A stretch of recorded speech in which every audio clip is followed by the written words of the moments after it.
Hey, what's good, y'all? How y'all doing? How y'all doing it, man? We back with the draft recap. I told y'all I was coming back with that. Even though I'm kind of late, the draft was like 2-3 days ago, but it is what it is. I'm back, man. I'm here, and I'm here to give y'all that draft recap.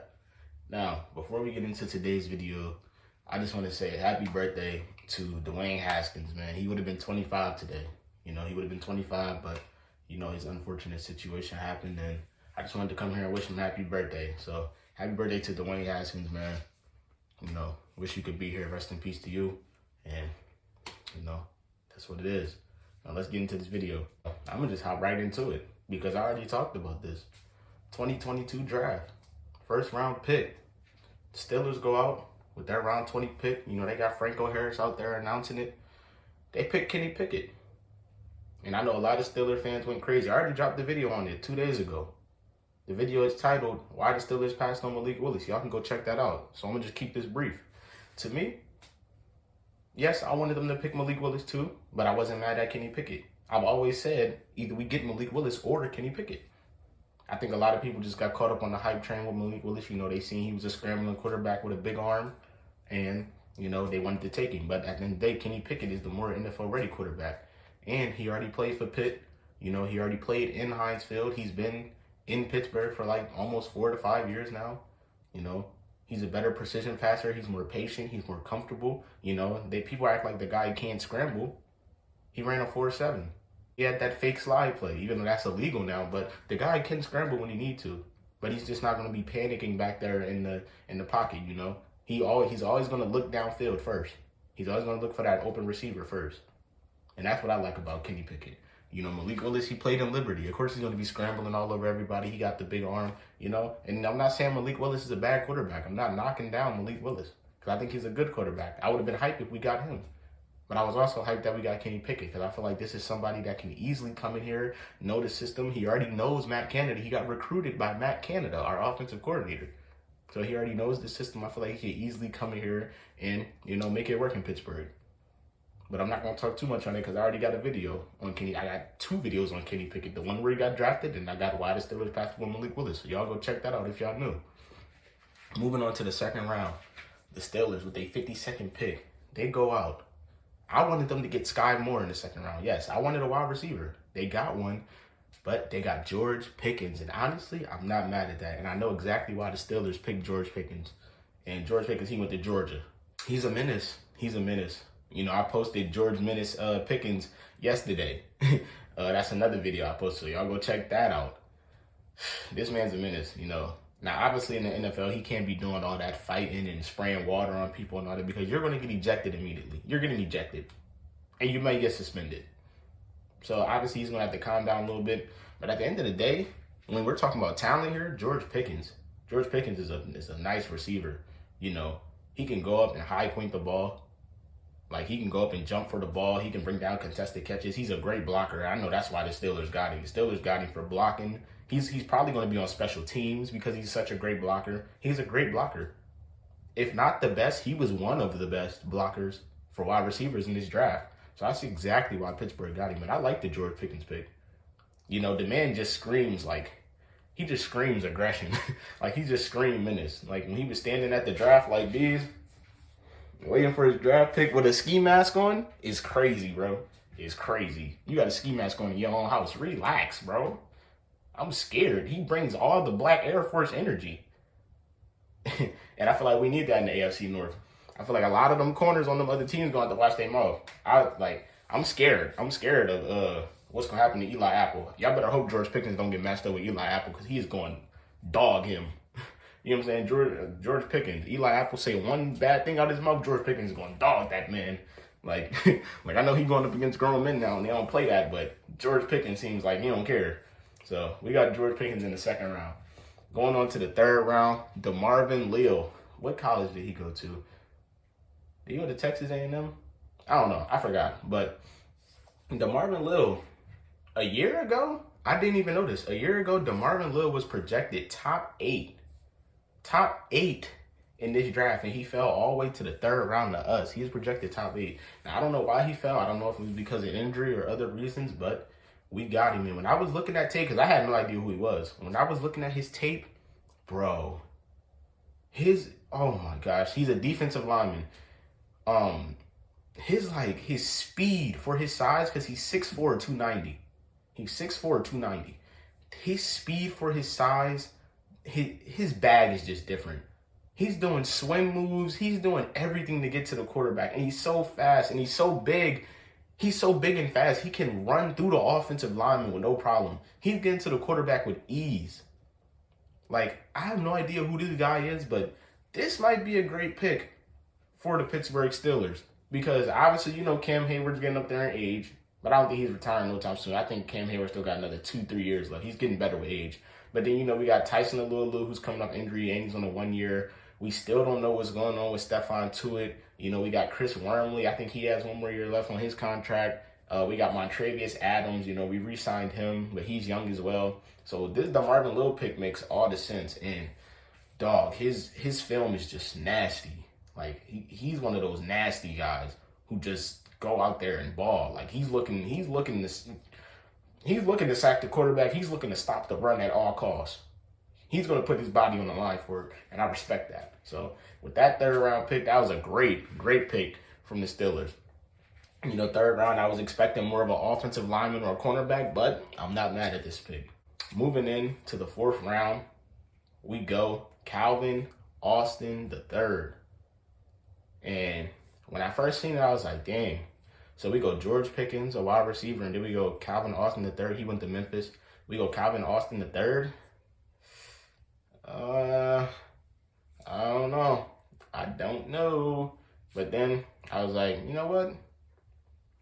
It's actually not a bad pick. That's not a bad pick at all. Because I did my research, and this man, he runs a 4.3. His highlights at Memphis were amazing. He's that deep threat.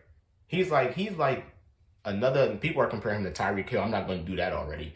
But when we drafted Mike Wallace, he's like a Mike Wallace. And we need that deep threat. We don't have that speedster. Yes, Deontay and Chase Claypool, they're fast, but we don't have that guy that can just run straight down the field, that speedster.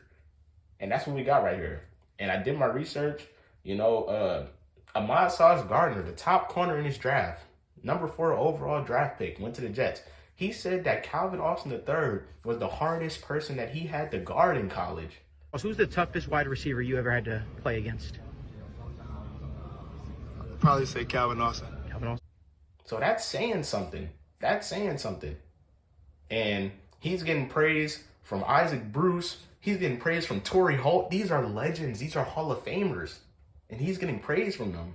You know what I'm saying? So I feel like this could definitely be a great pick. You know, I did not expect us to pick 2 wide receivers, but we did. So, hey, it is what it is. And I'm not mad at it at all, because I think he's going to come in there and be that deep threat that Kenny Pickett can get that ball to, or Mitch Trubisky can get the ball to somebody. I think it's going to be Kenny Pickett, though. Moving on to the 6th round pick. You know, the Steelers love bringing them brothers in. They love the brothers, man. They love the brothers. You know, we got Terrell Edmonds and Trey Edmonds. We got Derek Watt and TJ Watt. We got Carlos Davis, and I didn't even know we had his younger brother on the team, too. But now we have Cam Heyward and Cam Heyward's younger brother, Connor Heyward, out of Michigan State. And this man, he can play fullback, halfback, and tight end. He plays 3 different positions. And honestly, I feel like this is a great pick because we need somebody to back up Pat Freiermuth at times. Yes, we have Zach Gentry, but, you know, Zach Gentry, he's in and out. You know, I've seen Zach Gentry make great plays because he's almost like 7 foot. Zach Gentry's like 6'9". You know what I'm saying? And then we need somebody to spell Najee Harris for when Najee Harris goes out the game. And I feel like this could be perfect for him. Now, as for Derek Watt, I kind of feel for him because they're going to be battling. Probably only one fullback can make the roster. He used Derek Watt in ways that he should be used better. You know, we're strictly using him for blocking when I feel like he can do a lot if you hand him off the ball. And we use him for special teams. He's great on special teams. That's what the Steelers tend to do with these blockers. They just put them on special teams. That's why I hope George Pickens doesn't go to waste. But, you know, I feel like we could have used Derek Watt more better. And, you know, I believe his contract is coming up too, so we probably just don't want to pay him. So, honestly, we're probably going to cut Derek Watt, trade him or something. But, yeah, I think Connor Heyward will get that fullback spot. And like I said, he can switch from tight end to halfback to whatever. You know what I'm saying? Moving on to the 7th round, we had 2 7th-round picks. Now, this is where I'm like, okay, we fixed the receiver position. We got our quarterback. We got a nice quality young defensive lineman. Everybody knew we was getting Connor Heyward. Connor Heyward was on everybody. He was on everybody's, mock draft for the Steelers to get in the 6th to 7th round. And after we get Connor Heyward, we got 2 7th-round picks. So now I'm thinking, okay, we haven't drafted an offensive lineman. We haven't drafted a cornerback. And there's still quality offensive linemen and cornerbacks here. So I'm thinking, okay, Rasheed Walker is still here. He's fallen to the 7th round. And to me, he's a pretty good offensive lineman. Josh Jobe is still here. And he's a pretty good damn cornerback. I thought he would have went like 4th, 5th round. Same for Rasheed Walker. I would have thought they went like 4th, 5th round. So we go into the 7th round with 2 picks. So I'm thinking, okay, let's get Rasheed Walker because he was still on the clock. And then by the time we picked again, Josh Jobe went undrafted. So I'm thinking, okay, let's get for this draft to be worn out perfectly. We haven't fixed the offensive line and we haven't fixed the cornerback, 2 positions that need help.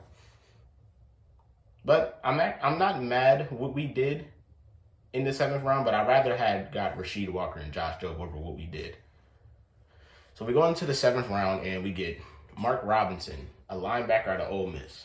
And I see why we got a linebacker, because we need linebacker depth. Yes, we picked up Miles Jack. Yes, we have Devin Bush, but the Steelers did not pick up his 5th-year option. So this will probably be his last year as a Steeler unless he really balls out and we find a way to repay him. Yes, we have Robert Spillane, but he's terrible in coverage. He's just a great hitter. And that's pretty much it. We got Buddy Johnson, but he never plays. And so we draft Mark Robinson out of Ole Miss. And I tried to find highlights of this guy, and all I could find was targeting highlights where he was called for targeting and he's getting ejected out the game. Obviously, he's a developmental talent. He's only 5'11". So we're going to see with that, but I don't got too much to say about that. Honestly, I'd rather us pick an offensive lineman right there with Rasheed Walker because he was there, and we didn't pick an offensive lineman yet, but I guess the Steelers are going to rock with the offensive lineman we picked up in free agency. We got a healthy Kevin Dotson. We have Dan Moore. Hopefully we can move Kendrick Green back to guard. We got James Daniels that we got from the Bears. That was a great pickup because he's a nice offensive lineman.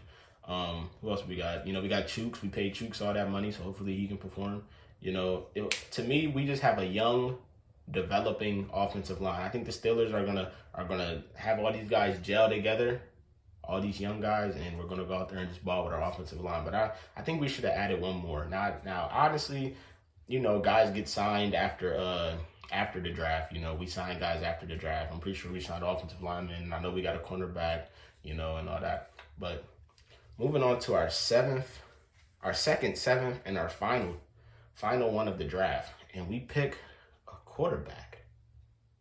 The last 2 years we've been surprising with our final picks. Last year we got Presley Harvin III. He was the best punter in the draft, and this year we got another quarterback after picking Kenny Pickett. But I'm already knowing that Kevin Colbert said he wanted to go into the offseason with 4 quarterbacks. Obviously we would have did that, but the situation with Dwayne Haskins happened. So we pick another quarterback, and I think his name is Chris Olodukan. I really don't remember his name. I'm not going to lie. I will not lie to you. When I seen this, I was like, dang, do we really have to go in with 4 quarterbacks, though? We can't rock with Kenny Pickett, Mason Rudolph, and Mitch? Even though I think one of them will be cut or traded. But, I feel like this was a wasted pick because Josh Jobe was still there. And I think, if I'm not mistaken, Rasheed Walker was still there. So we could have got either one. And honestly, the cornerback position needs help. All we have is Ahkello Witherspoon. Yes, we brought in Levi Wallace. Yes, we have James Pierre. Yes, we have Cam Sutton. But Cam Sutton's iffy. James Pierre's iffy. I like Ahkello Witherspoon. I feel like he could be the best cornerback on this team. And Levi Wallace is not bad at all. But, I'd rather us go out and get one more cornerback. And I feel like if we wanted to get another quarterback, he would have been there for us to sign. Even though we would have to fight to sign him. But how much of a loss is that really? So that was pretty much all of our picks. In that 7th round, I was pretty disappointed because, we could have got a quality O-lineman and we could have got a quality cornerback, but we missed out on both. And we ended up getting a developmental linebacker and another quarterback. So, hey, we're going to see what happens, man. But as for grades, let me give grades out. The Kenny Pickett selection, I'm going to say I'm going to say that's a B+. I'm going to say it's a B+ because I feel like he can be a great fit with Pittsburgh. He already knows the mode, you know. I feel like he's just going to be comfortable here. He wanted to be here, so I feel like he's going to be comfortable here. He was already here. George Pickens, I'm going to give that pick a B+ as well because, you know, he's a great blocker. You know, he's going to bring excitement on that field as soon as you see him. You know, he's a great catcher. He's going to be a nice, great. I don't know who's going to be the third receiver, him or Calvin Austin, but hey, to me, we got some nasty receivers. We got some nasty receivers on this roster. Demarvin Leal, I'm going to give this pick a B. He's big. He has speed. His swim moves are crazy. And this is a nice addition for when Tyson Lulu decides to retire. This is probably his last year. You know, we don't know what's going on with Stephen Tuitt, so I'm going to give this pick a B. Moving on to the 4th pick, Calvin Austin. I'm going to give this pick a B+ because we needed that speedster. You know, you got guys like Ahmad/Gardner praising him. He's getting praised by Isaac Bruce. He's getting praised by Torrey Holt. These are legends. So I'm going to give this pick a B+. Moving on to the 5th. No, we didn't have a 5th. Moving on to the 6th, Connor Heyward. I'm going to give this pick a B-. I'm going to give it a B- because, you know, he can play all 3 positions, but he still has some stuff to work on. So I'm going to give this pick a B-. You know, I do think he will beat Derek Watt out of that fullback spot though. And we're moving on to the 7th with this pick of Mark Robinson. I'm going to give this pick a C- just because I didn't see no tape. You know, I just didn't see nothing that impressed me there. And moving on to our final pick, Olodukan, I believe his name is. I'm going to give this pick a C. I'm going to give it a C because, you know, at the end of the day, he is a quarterback. You know, you never know what quarterback can come out and shine out of nowhere. And yeah, but for the most part, I think we had a pretty great draft. Or not great, but it was good. I think we had a pretty good draft. Not one of our best drafts, but you never know. You never know. This could turn out to be one of the best drafts because the first 4 rounds, and I'll even say 6 because Connor Heyward has a lot of potential. First 5 picks, you know, they got a lot of potential, and I think at least 3 of them will thrive. You know, I think Kenny Pickett will thrive. I think Calvin Austin will thrive, and I think Demarvin Leal will thrive. George Pickens, he's going to be good, but he's not going to be like, you know, he's going to be known for one of them great block-wing wide receivers in the league. So that was our draft, man. I hope y'all enjoyed. You know, I told y'all I was coming with it. It's a long video, but hey, hopefully y'all sit through it the whole time. Make sure y'all like, share, subscribe if y'all new, man. Turn on y'all post notifications so y'all can get all of my new videos. I love y'all, and I'm out, bro. Everybody, please be safe. I can't forget that. Y'all, please be safe. Please. I love y'all. You've never seen me run.